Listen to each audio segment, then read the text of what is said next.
If you've ever felt exhausted and responded by pushing yourself harder, you're not alone.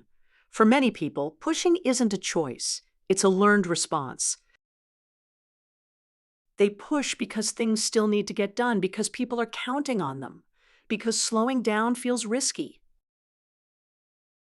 So when the body signals fatigue, low energy, fading motivation, a sense of heaviness, the instinct isn't to pause, it's to override, to promise rest later, to believe that pushing through will lead to calm on the other side. And sometimes pushing seems to work. Tasks get done, responsibilities are handled, life keeps moving. But beneath that forward motion, the cost quietly increases. Each time rest is requested and ignored, the body adapts because pushing is praised, resilience is admired, endurance is rewarded. Especially for people who've carried responsibility for a long time, caregivers, providers, parents, pushing wasn't optional, it was survival. And survival strategies don't disappear just because circumstances change. What once kept you afloat can eventually drain you. Over time, pushing stops working, energy doesn't return, rest doesn't restore. Small tasks feel heavy. This isn't because you failed. It's because the body was never designed to run without recovery. This video isn't about doing less out of weakness. It's about understanding why pushing through exhaustion makes things worse, and why that experience makes sense. For many people, pushing feels responsible, mature, necessary. Most didn't learn it to ignore their bodies. They learned it because life demanded it. Bills didn't pause. People still needed care. Responsibilities continued. So pushing became a skill, a way to stay functional, a way to keep things from falling apart. Over time, effort became associated with safety. If I keep going, things stay stable. If I slow down, something could go wrong. That belief is reinforced everywhere. Productivity is praised. Rest is something you earn. So, exhaustion isn't treated as a signal, it's treated as an obstacle. This is especially true for people others rely on. For them, stopping feels irresponsible. Rest feels risky. And because pushing worked before, the nervous system keeps using it, even when it no longer helps. The issue isn't weakness. It's that a short-term survival strategy became a long-term pattern. Understanding this removes self-blame. You weren't failing at recovery. You were doing what once kept you safe. Pushing through exhaustion is deceptive because the effects aren't immediate. You may still function, you may still get things done, but internally, the nervous system stays activated, heart rate increases. Breathing becomes shallow. Muscles remain tense. In short bursts, this is useful. But when it becomes constant, the system never stands down. This creates background tension. Rest feels incomplete. The mind stays alert even when the body is still. Over time, energy drains, not from doing too much, but from never stopping preparation. This is why burnout feels like being wired but exhausted. Sleep happens, but it doesn't restore. When fatigue signals are ignored repeatedly, the body adapts by restricting energy. Motivation drops. Initiation becomes difficult, not because energy is gone, but because it's being protected. Pushing harder reinforces the system's belief that rest isn't safe. Eventually, even stopping doesn't feel relieving. The real question becomes, how do we help the nervous system feel safe enough to release energy again?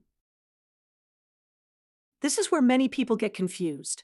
They rest, they slow down, they sleep more, and nothing changes. The problem isn't that rest doesn't matter, it's that rest without safety doesn't restore. In burnout, the nervous system has learned that rest is temporary. That pressure will return. That slowing down doesn't change the conditions. So even while resting, the system stays alert. This is why people say, I rested but couldn't relax. I slept but woke up tired. Recovery requires felt safety, not just inactivity. If the body expects judgment, interruption, or pressure afterward, rest becomes tense instead of healing.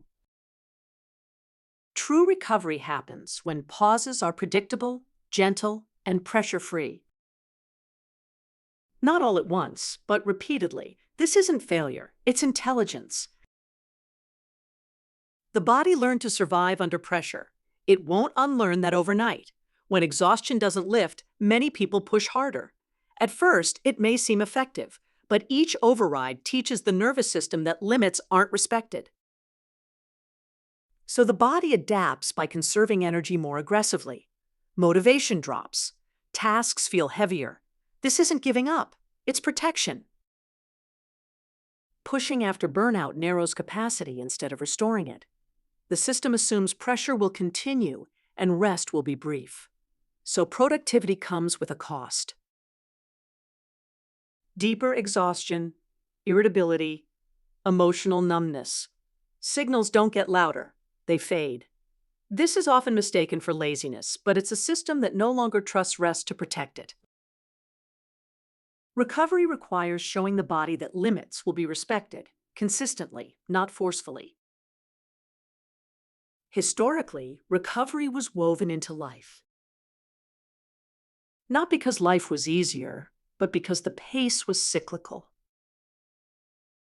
Work had clear beginnings and endings. Effort followed daylight and seasons. Pauses were normal. Recovery also happened in community. Responsibility was shared. Rest didn't mean collapse. The nervous system learned safety through support and rhythm. Modern life removed many of these natural breaks. Even during rest, stimulation continues. Screens, alerts, and urgency keep the system activated. The lesson isn't nostalgia, it's physiology. The body still responds to rhythm, quiet, shared load, and permission to pause. Burnout isn't a personal failure. It's a mismatch between modern demands and biological limits. Recovery today is quiet. It happens in small, repeatable moments. Not through vacations. Not through catching up.